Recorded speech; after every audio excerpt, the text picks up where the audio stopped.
핵심만 속 심해 수학, 다면체의 정의와 성질에 대해서 알아보도록 하겠습니다. 다면체의 정의부터 할게요. 다면체란 화면에 보이는 이런 입체 도형인데요. 지금 이 입체 도형을 보면 모든 면이 다각형인 면으로만 둘러싸여 있는 거죠. 즉, 다각형인 면으로만 둘러싸인 입체 도형을 다면체라고 합니다. 이 다각형인 면을 다면체의 면이라 하고요. 이 다각형의 변을 모서리라고 부릅니다. 다각형의 꼭지점을 이 다면체의 꼭지점이라고 합니다. 우리 다면체에서 면이 몇 개냐에 따라서 이름이 달라지는데요. 입체 도형을 이루는 면이 4개이면 4면체, 5개이면 5면체, 6개이면 6면체 이렇게 이름을 부릅니다. 입체 도형이 되기 위해서는 최소한 면이 4개 이상 있어야 되거든요. 그래서 3면체라는 입체 도형은 없습니다. 여기서 주의해야 될 게요, 여러분. 원기둥이나 원뿔, 구처럼 원이나 곡면으로 둘러싸인 도형은 다면체가 아닙니다. 입체 도형을 다면체라고 하는 것은요, 면의 개수를 이용해서 분류를 한 거고요. 이번에는 입체 도형의 모양에 따라서 이름을 조금 붙여볼게요. 초등학교 때 배웠던 건데요. 각기둥이라는 것은요, 두 면이 서로 평행하고 합동인 다각형이며 옆면이 모두 직사각형인 입체 도형을 뜻합니다. 각뿔이라는 것은요, 밑면이 다각형이고 옆면이 삼각형인 입체 도형을 뜻합니다.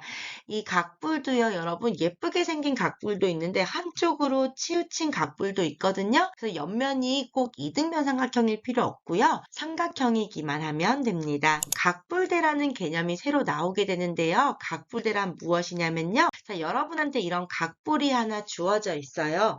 이 각뿔에서 밑면하고 평행한 평면으로 자르는 거예요. 그러면 위쪽에는 처음 도형하고 닮은 조그만 미니어처 모양의 각뿔이 나오잖아요. 이 각뿔 말고 아래쪽에 있는 이 도형을 우리는 각뿔대라고 부르기로 약속합니다. 즉 각뿔대라고 하는 것은요. 각뿔을 밑면에 평행한 평면으로 잘랐을 때 생기는 두 다면체 중에서 각뿔이 아닌 쪽의 도형을 뜻합니다. 각뿔대에서 평행한 이 두 면을 두 밑면이라고 부르고요. 옆에 있는 면을 옆면이라고 부릅니다. 자, 밑면이라는 건요, 여러분, 이 평행한 두 면을 뜻하거든요.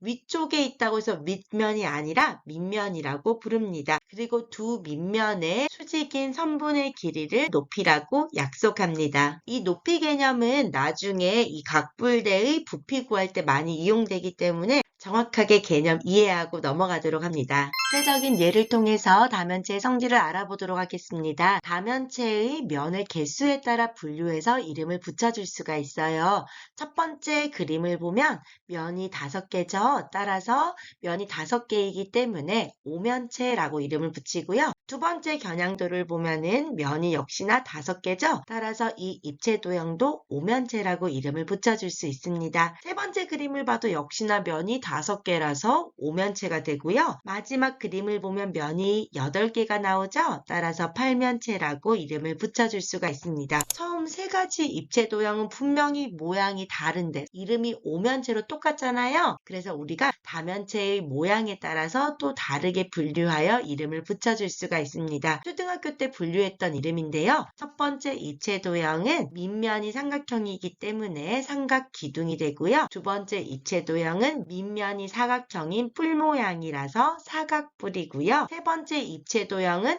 밑면이 삼각형인데 원래는 뿔인데 밑면과 평행한 평면으로 잘라냈을 때 아랫부분인 거잖아요. 즉 삼각뿔대가 됩니다. 마지막은 육각뿔을 밑면과 평행한 면으로 잘랐을 때 생기는 아랫부분인 거잖아요. 따라서 육각뿔대라고 이름을 붙여줄 수가 있습니다. 이번에는 모서리 개수를 구해볼게요. 삼각기둥에서 모서리는요. 밑에 면에서 모서리가 3개, 옆면에서 모서리 3개, 위쪽에 있는 밑면에서 모서리가 3개 나오니까 3개가 3세트 나와서 9개가 되겠죠? 사각뿔 같은 경우에는 밑면에서 사각형이니까 모서리 4개 나오고 밑면이 사각형이니까 꼭지점이 4개잖아요. 각 꼭지점에서 옆면을 구성하는 모서리를 뻗어내면은 4개가 돼요. 즉 4개가 2세트가 나와서 8개가 되고요.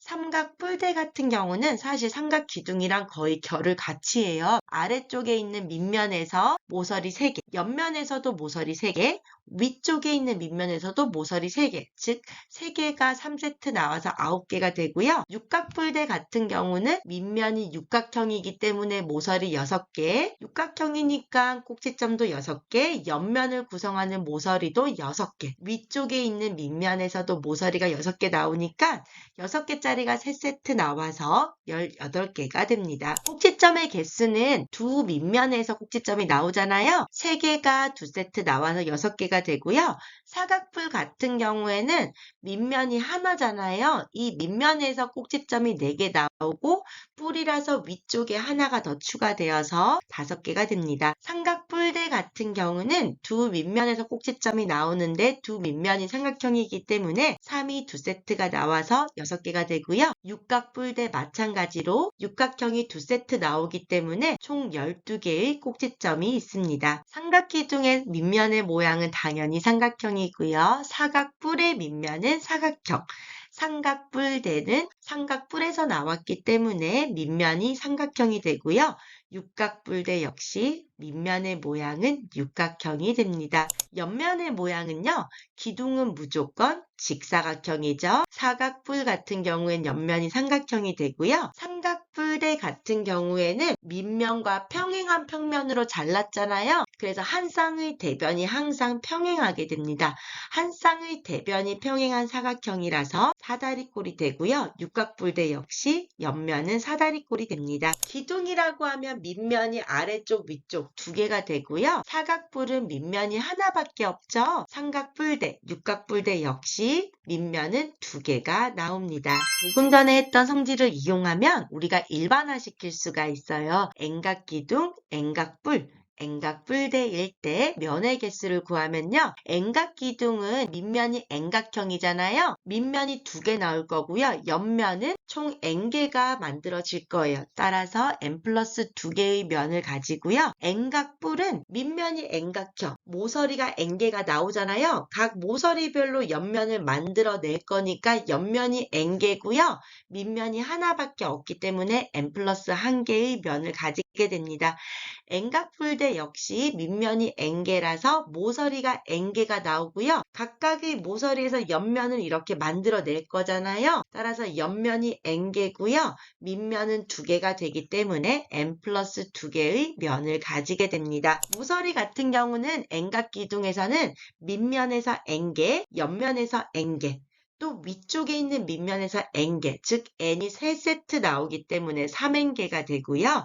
N각뿔 같은 경우에는 밑면에서 모서리가 N개, 옆면에서 N개가 나와서 2N개가 됩니다. N각뿔대 같은 경우는 당연히 밑면이 N각형이니까 모서리 N개, 옆면도 N개, 위쪽에 있는 밑면에서도 모서리 N개가 나와서 N이 3세트, 즉 3N개가 됩니다. 꼭지점 같은 경우는 밑면에서밖에 나오지 않잖아요.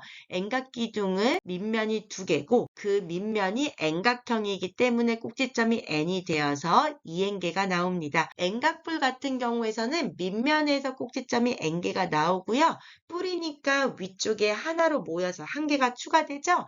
즉 N 플러스 1개의 꼭지점을 가지고요. N각뿔대는 N각기둥과 같은 분위기로 밑면이 2개고 각 밑면이 N각형이기 때문에 꼭지점의 개수는 2N개가 나옵니다. N각기둥의 밑면은 당연히 N각형이고요. N각뿔도 밑면은 N각형, N각뿔대도 밑면은 N각형이 되겠죠. 옆면의 모양은요. N각기둥은 일단 각기둥이기 때문에 옆면은 직사각형, N각뿔은 옆면이 삼각형이 나오고요. N각뿔대 같은 경우는 사다리꼴이 나옵니다. N각기둥의 밑면의 개수는 2개, N각뿔은 밑면 하나밖에 없죠. N각뿔대는 내가 밑면과 평행하게 잘라냈을 때 위쪽에 밑면이 하나 더 나오기 때문에 2개가 됩니다. 자, 지금 표에 있는 내용을 달달달 외우는 게 아니고요. 머릿속에서 N각기둥, N각뿔, N각뿔대 생각해서 하나하나 유추해낼 수 있어야 돼요. 왜냐하면 시험 문제에서 N각뿔의 꼭지점의 개수는 N 플러스 1개 차이다. 맞냐 틀리냐 이런 문제 나올 수 있단 말이에요. 그럴 때마다 이 공식을 외우는 게 아니라 N각뿔이면 밑면이 N각형이네? 그러면 꼭지점이 N개고 위쪽에 한 개 더 있으니까 N 플러스 한 개. 이거 옳은 말이야. 이렇게 될 수 있도록 혼자서도 반드시 스스로 복습하면서 메꿔넣는 연습해 보도록 합니다. 다음 중 설명이 옳은 것을 찾으라고 했습니다. 사각기둥은 다면체가 맞죠? 왜냐면은 두 밑면이 사각형이고 옆면은 직사각형이기 때문에 정답이 맞습니다. 원기둥은 다면체이다. 다면체는 다각형인 면으로만 둘러싸인 입체 도형이잖아요. 그런데 밑면인 원은 다각형이 아니기 때문에 정답이 아닙니다. 원기둥은 입체 도형이다. 맞는 말이죠. 원기둥은 다면체는 아니지만 입체 도형은 맞습니다. 원뿔은 다면체이다. 다면체가 다각형인 면으로만 둘러싸인 입체 도형이기 때문에 밑면이 원인 원뿔은 다면체가 아닙니다. 정오각형은 다면체이다. 아니죠. 정오각형은 다각형이죠. 정오각형은 평면 도형이기 때문에 정답이 아닙니다. 육각뿔대의 모서리의 개수는 12개이다. 육각뿔대라고 하면은 두 밑면이 육각형이잖아요. 그러면 모서리가 일단 두 밑면에서 12개가 나와요. 그리고 옆면에서도 모서리가 6개 나와서 총 18개가 되잖아요. 정답이 아니고요. N각뿔대의 면의 개수는 N 플러스 2개이다. 맞는 말이죠. 왜냐하면은 N각뿔대는 일단 밑면이 2개고요. 옆쪽에서는 면이 총 N개가 나오잖아요. 그래서 N 플러스 2개가 맞습니다.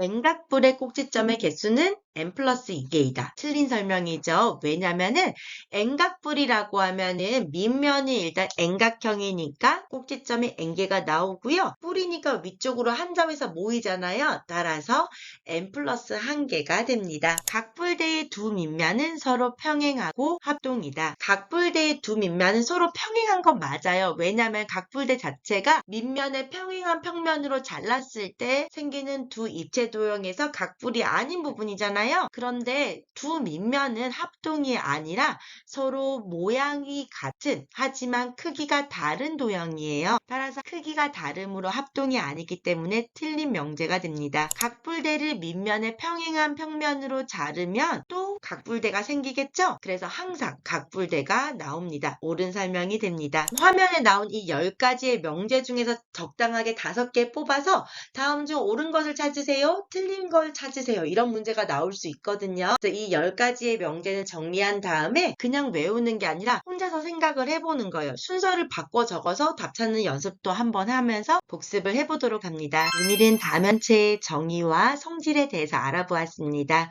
오늘도 수고 많았습니다.